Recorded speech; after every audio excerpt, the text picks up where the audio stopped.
sinaksakan mo ng maraming problema sa susunod pa na taon yun, wala na, hindi ka na sumaya. Nabigat ang taon.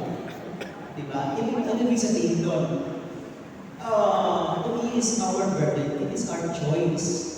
Nasa pagpili lang natin ang pagpapasya yun. Pag view of Jesus, don't worry. Sabi niya, today's troubles is enough for today's. Today is reality, is real, and tomorrow is not. Ang bukas na hindi pa. Magiging tutulan yun pag isip natin meron pang bukas. And the last one is to turn our burdens into benefits is make Jesus your partner in life. Gawin mo siya partner sa buhay. It is that.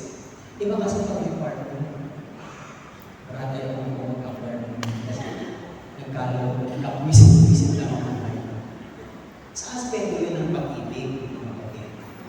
Matthew 11:28, sabi ni Jesus, "Come to me, all of you who are weary and burdened." Sino ba?